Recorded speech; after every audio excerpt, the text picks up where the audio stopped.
This channel does not promote any violent, harmful, or illegal activities. All content provided by this channel is meant for an educational purpose only. রাত পেরোলেই তৃণমূল ছাত্র পরিষদের প্রতিষ্ঠা দিবস উদযাপন গান্ধী মূর্তিতে। তৃণাঙ্কুর ভট্টাচার্য তিনি সরেজমিনে খতিয়ে দেখতে এসেছেন যে কতদূর কাজ এগোলো। তৃণাঙ্কুরদা, ইতিমধ্যেই তো বিভিন্ন জায়গায় জেলা থেকে ছাত্রছাত্রীরা চলে এসছে, কত আশা করছেন যে কত মানুষ আসবে, কত ছাত্রছাত্রী আসবে? আমার এক্সপেকটেশনের থেকেও বেশি চলে এসছে নর্থ বেঙ্গল থেকে।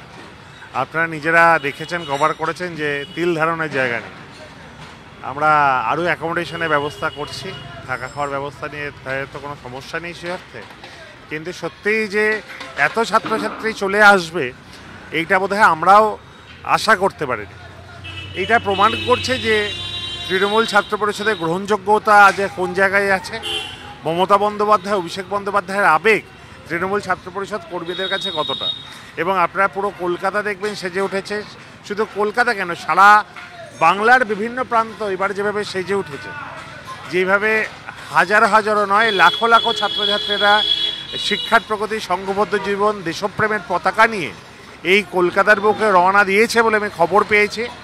আমি চ্যালেঞ্জ নিয়ে বলছি, এইবারে ছাত্র সমাবেশটি শুধু 28শে আগস্ট নিরিখে নয়, ভারতবর্ষের নিরিখে সর্বকালে সর্বশ্রেষ্ঠ ছাত্র জমায়েত হতে চলেছে। আমরা বিগত বছরগুলোয় দেখি যে আপনি, মমতা বন্দ্যোপাধ্যায়, অভিষেক বন্দ্যোপাধ্যায় এরাই বক্তব্য রাখেন। এবারে কি বক্তা তালিকায় কোনো পরিবর্তন? হ্যাঁ, কিছু তো আছেই, সেটা তো আপনারা কালকে দেখতে পারবেন। আমাদের নেতা অভিষেক বন্দ্যোপাধ্যায় বরাবরই নতুনদের সুযোগ দেন, আগামী নেতৃত্ব তুলে আনার কাজ হচ্ছে তৃণমূল ছাত্র পরিষদের।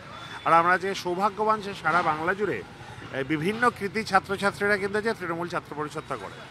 দেখুন, আমরা একটা কথা বারবার বলি যে বিরোধীদের জায়গা হচ্ছে এসি ঠান্ডা করে, তাদের কাজ হচ্ছে 1 জন 2 জন 5 জন তাদের বড়জোর আছে, তারাই বিভিন্ন টিভি চ্যানেলে ঘুরিয়ে তারা শুধুমাত্র নিন্দা কুচ্ছিত করা কাজ। তারা এমনভাবে বক্তব্য রাখে যেন মনে হয় তাদের সঙ্গে হাজারো লাখো লাখো মানুষ আছে। কালকের সমাবেশটি প্রমাণ করে দেবে যে যারা বিরোধীরা এই ঠান্ডা ঘরে বসে বড় ডায়লগ দেয়, তাদের সঙ্গে কোনো ছাত্র সমাজ নেই, তাদের সঙ্গে বাংলার সাধারণ মানুষ নেই। আর তৃণমূল ছাত্র পরিষদই বাংলার একমাত্র ছাত্র সংগঠন যাদের ওপর আপামর ছাত্রছাত্রীরা বিশ্বাস করে।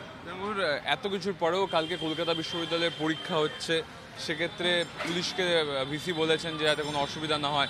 আপনারা ছাত্র সংগঠন হিসেবে কালকের দিনে তাদেরকে কি হেল্প করবেন? দেখুন, গতকাল আমি একটা ফেসবুক লাইভ করেছি, আপনারা বোধহয় জানেন। সেই জায়গা থেকে আমি আমার সকল ছাত্র নেতৃত্বদের কাছে, তৃণমূল ছাত্র পরিষদ কর্মী সমর্থকদের কাছে আবেদন করেছি যাতে কোনো ছাত্রছাত্রীর ট্রান্সপোর্টেশন থেকে শুরু করে পরীক্ষা দিতে কোনো সমস্যা না হয়। আজকে এটা তো ঘটনা যে ইউনিভার্সিটি নির্বুদ্ধিতার কাজ করেছেন, যাকে মহামান্য আদালত যাকে অযোগ্য বলেছেন, তিনি স্বাভাবিকভাবে যোগ্যতামান নিয়ে বিচার করতে পারবেন না, এটাই ফ্যাক্ট। এবার সেই জায়গায় দেখা গেছে যে তিনি তার ব্যক্তিগত স্বার্থ চরিতার্থ করার জন্য তিনি পরীক্ষা ফেলেছেন। দেখুন, আমিও ব্যক্তিগতভাবে আমারও মনে হয়েছিল যে বোধহয় পরীক্ষাটা না হওয়াটাই কাম্য, কারণ এতগুলো ছাত্রছাত্রীর পরীক্ষা মানে তাদের একটা টেনশন থাকে, তাদের গার্জেনদের টেনশন থাকে, তাদের একটা পরীক্ষার একটা আলাদা চাপ থাকে। তার মধ্যে এই চাপটা তাদের উপর না পড়লেই ভালো হতো। আমরা কোনো লিখিত আবেদন না করলেও আমি আমার সোশ্যাল মিডিয়ায় আমি সেটা জানিয়েছিলাম, কিন্তু বলেছিলাম যে তাদের ব্যক্তিগত সিদ্ধান্ত। কেন, আমাদের কাছে প্রচুর ছাত্রছাত্রী জানায়, কিন্তু আমরা দেখলাম যে তিনি ব্যাপারটাকে পলিটিক্যালাইজ করার চেষ্টা করলেন, এবং তিনি নিজের এই কয়েকদিনের মধ্যেই তো তার পদচ্যুতি ঘটছে, তারপর তার পরবর্তী জীবনে সুনিশ্চিত করার জন্য তিনি তার রাজনৈতিক স্টেপ নিলেন। কিন্তু আমরা ছাত্র সমাজের প্রতিনিধি হিসেবে আমরা মনে করি আমাদের দায়িত্ববান ছাত্র সংগঠনে কাজ করা উচিত। আমি আমার ছাত্র সমাজের সকল প্রতিনিধিদের বলেছি, যেই যেখানে থাকুক, ট্রেনে, বাসে বা ট্রান্সপোর্টেশনের কোনো জায়গায় যদি দেখেন কোনো ছাত্রছাত্রীরা আসে, তাদেরকে আগে জায়গা করে দেবেন, তারপর তারা যাবেন। প্রয়োজনে যদি ট্রেন বা বাস বা অন্য কোনো ট্রান্সপোর্ট মাধ্যমে দেখেন যে অতিরিক্ত ভিড় হয়ে গেছে, আমার পরীক্ষার্থী ভাইটি ঢুকতে পারছে না, নিজেরা নেমে যাবেন, কিন্তু তাদেরকে আগে তুলে দেবেন যাতে তারা নিজেরা গিয়ে সুনিশ্চিন্তে পরীক্ষা দিতে পারে। আমি ছাত্রছাত্রীদের কাছে শুভেচ্ছা জানিয়েছি যে তাদের যেন কালকের পরীক্ষাটা ভালো হয়, এবং তাদেরকে আমি আবেদন করেছি একটু আগে পারলে বাড়ি থেকে বেরোন, কেন হাতে একটু সময় নিয়ে বেরোন। আমরাও আমাদের মতন করে, আমাদের ভলেন্টিয়াররাও রাস্তায় থাকবে, যদি কোনো জায়গায় কারোর কোনো সমস্যা হয়, তৃণমূল ছাত্র পরিষদের ভলেন্টিয়াররা ছাত্রছাত্রীদেরকে আগে পৌঁছে দেবেন, আগে তাদের ফার্স্ট প্রায়োরিটি দিয়ে তাদের গাড়িগুলোকে ছেড়ে দেবেন, বা তাদের যদি কেউ হয় গাড়ি পাচ্ছে না, আমাদের ভলেন্টিয়ারকে বললে আমরা নিজেরা গাড়ি করে তাদের পরীক্ষা হলে পৌঁছানোর ব্যবস্থা করবো। দীর্ঘদিন ধরে নির্বাচন হয়নি, মমতা বন্দ্যোপাধ্যায় হয়তো নির্বাচন নিয়ে কোনো ইঙ্গিত দিতে পারেন, সেক্ষেত্রে কি তৃণমূল ছাত্র পরিষদ তৈরি রয়েছে যদি নির্বাচন ঘোষণা হয়ে যায়? আমাদের 28শে আগস্টের প্রস্তুতি করতে করতে আমরা একই সঙ্গে নির্বাচনের প্রস্তুতিও করে নিয়েছি। আমাদের যদি আজ বলে কালকে নির্বাচন হয়, বাংলার প্রায় সমস্ত কলেজে তৃণমূল ছাত্র পরিষদ নিজস্ব সিআর রেডি করে নিয়েছে। আর এদিকে বিরোধী যে ছাত্র সংগঠনগুলো রয়েছে তারা বলছে যে একটা রাজনৈতিক দলের, একটা রাজনৈতিক ছাত্র সংগঠনের প্রোগ্রামের জন্য পরীক্ষা চেঞ্জ হয়ে যাচ্ছে, বিশ্ববাংলা বিশ্ববিদ্যালয় হয়েছে, এইগুলো কেন হবে, এটা তাদের প্রশ্ন। দেখুন, আমি এই কথাটাকে দুটো ভাগে ব্যাখ্যা করি।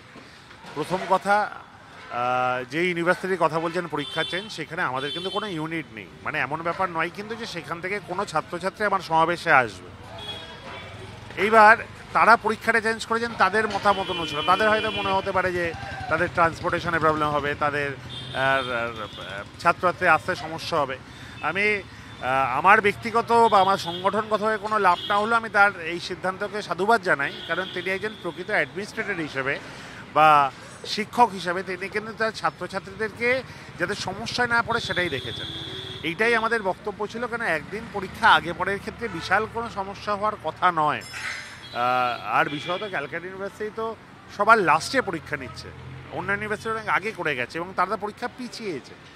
এবারে এটা শুধুমাত্র ব্যক্তিগত জেদে করা বা রাজনৈতিক ইন্ধনে করা। আমি তবু আজকের দিনে আমি সেটা আর বলতে চাইছি না, আমি শুধুমাত্র এইটুকুনি বলতে চাইছি, দেখুন ছাত্রছাত্রীরা তো আমাদেরই ছাত্রছাত্রী, যেই ছাত্রছাত্রীরা আছে এদের মধ্যে বিরোধী সংগঠনের মনোভাবাপন্নের সংখ্যা 2-5% হয়তো হবে না। যদি তার মধ্যে 2-5% কেন, কোনো পার্সেন্টই যদি থাকে, তারাও কিন্তু আমাদের ছাত্রছাত্রী। এর মধ্যে রাজনীতিকরণ করা উচিত নয়, কেন পরীক্ষার্থী মানে পরীক্ষার্থী।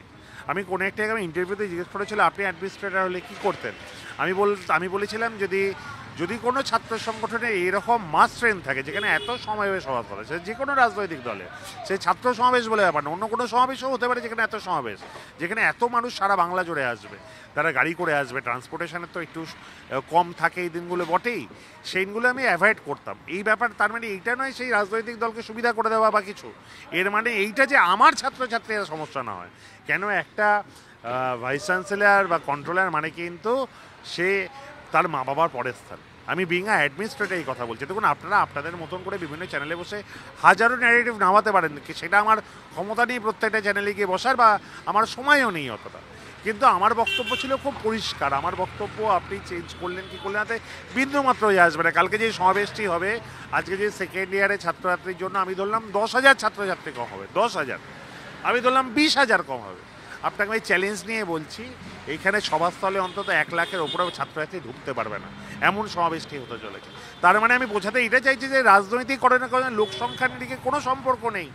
আজকে ধরুন কোনো জায়গায় জমায়েত হবে, আজকে তো ছাত্রছাত্রীরা কলেজের গেটে বাইরে থেকে আসবে, সেখানে জমায়েত করবে, সেখানে ধরুন কেউ স্লোগানিং দিল, তখন সাধারণ ছাত্রছাত্রীর তো সমস্যা। আজকে কি নিয়ন্ত্রণ করা সম্ভব সব দিকে?